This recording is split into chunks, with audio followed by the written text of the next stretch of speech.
Ladies and gentlemen, welcome to another episode of Real with Nabil.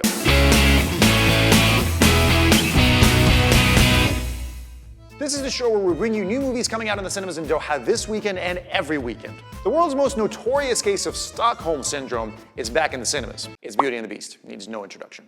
Everyone seems to have mixed opinions about this one. While fans are eager to go see the beautiful Emma Watson play the role of Belle, a lot of people are skeptical whether this version can outdo the original Disney classic.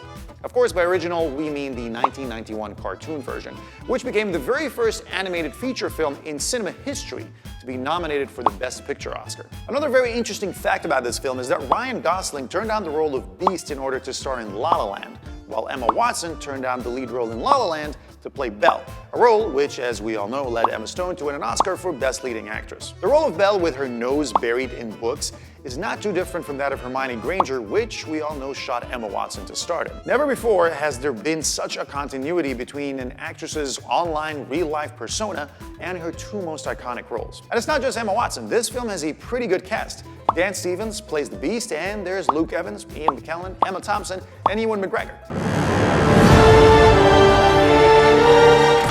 I've come for my father. He's a thief. Come into the light. I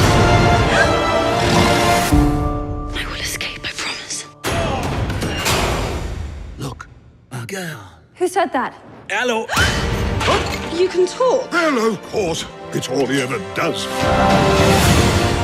It's directed by Bill Condon, who also directed the last two Twilight movies, but don't hold that against him just yet, because he also directed Dreamgirls, which is one of my personal favorite musicals of all time. All in all, I think it's safe to say that there is something magical about this film. Definitely worth watching.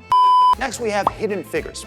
And if you were keeping track of the Oscars race, then this title isn't entirely new to you.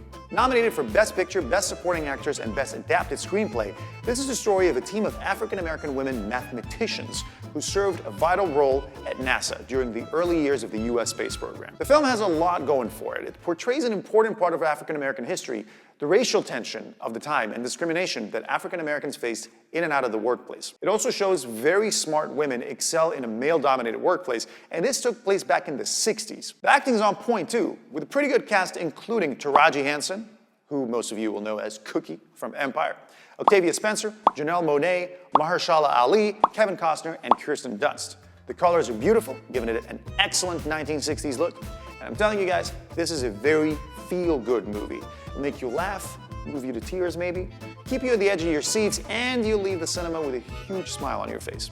Next is Sleepless. This one's about a badass cop played by Jamie Foxx whose son gets kidnapped. Now, Jamie Foxx is a pretty good actor, and he's channeling some serious Denzel Washington in this movie poster. Vincent Downs, homicide. Jennifer Bryant, or internal affairs. Big bad policewoman. I like that. Drop him off by 9 p.m. Dad, when are you moving home? Son, I love you. There's just some things I can't explain. You just have to trust me.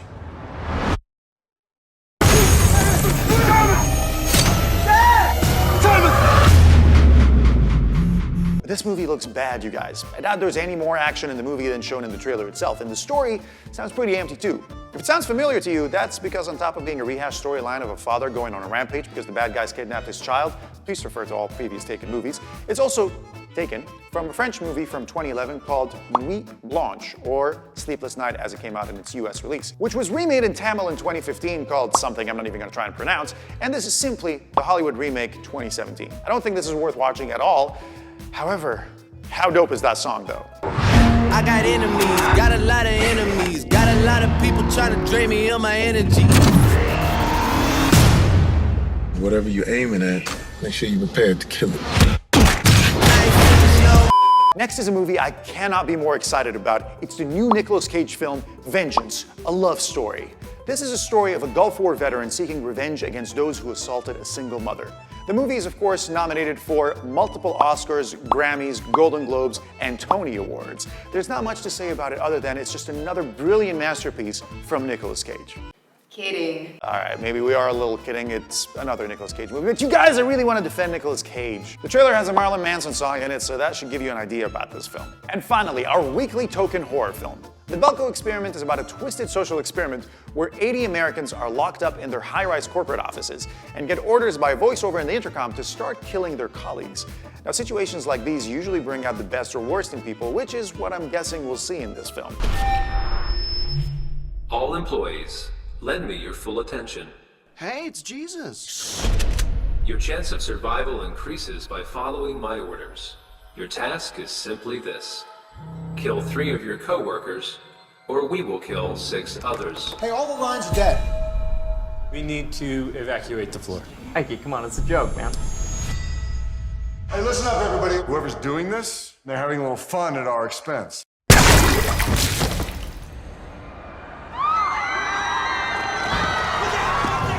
It's got a Purge kind of feel with an interesting story that poses a philosophical question. Now, I know a lot of you, our viewers, may be working in high-rises in a corporate office with a bunch of colleagues. What do you think would happen if you one day got locked up and got a voiceover in the intercom telling you, you should kill your colleagues? Okay, I'll admit this film doesn't look as bad as horror movies go. It might actually be interesting to watch. It also has Tony Goldwyn, the guy who plays the US president in the popular TV series Scandal. So give it a try if you're in the mood for something a little different this weekend, a little horror, if you will. That's all we've got for today. We hope you enjoyed this video. If you did, then make sure you hit that like button, and of course, don't forget to share it with your friends. Do check out our social media handles, where there's always going to be cool stuff from the movie world coming at you from the Real with Nabil team. Also, subscribe to our channel if you'd like to see more videos coming out every Wednesday, talking about new movies coming out in the cinemas in Doha that weekend and every weekend.